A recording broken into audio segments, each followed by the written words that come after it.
ఆయన్ని వారి కుటుంబాన్ని కూడా నేను అభినందిస్తున్నాను. దైవజనులుగా మాకు ఇలాంటి సంఘాలను చూసినప్పుడు కానీ, ఇలాంటి పరిస్థితులను చూసినప్పుడు కానీ హృదయం ఆనందంతో నిండుతుంది. సంతోషంతో మేము ఆత్మ సంబంధంగా దేవునికి కృతజ్ఞతాస్తుతులు చెల్లిస్తాం. మీ విషయంలో కూడా నేను దైవజనుడికి ఇక్కడ ఉన్న మా ఫ్యాకల్టీ మేమందరం కూడా దేవునికి కృతజ్ఞతాస్తుతులు చెల్లిస్తున్నాం. మీ ప్రవర్తన, మీ ప్రేమ, దేవుని కార్యముల పట్ల మీకున్న ఆసక్తిని బట్టి మేము ఎంతగానో ఆనందిస్తాం. దేవుడు తన ఉన్నతమైన పిలుపుతో మనల్ని పిలిచాడని, పరిశుద్ధమైన పిలుపుతో పిలిచాడని, సువార్త అనేది అత్యంత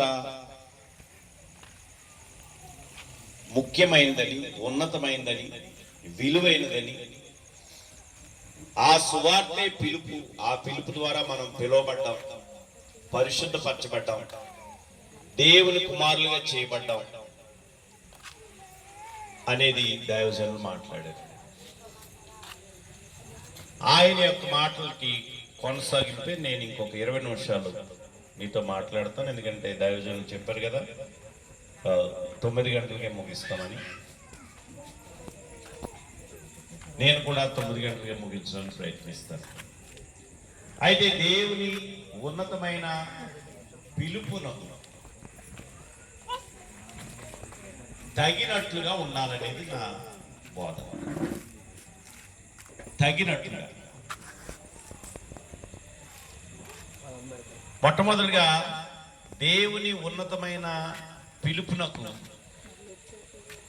సంపూర్ణమైన విధేయత చూపించాలి, ఇష్టాన్ని చూపించాలి.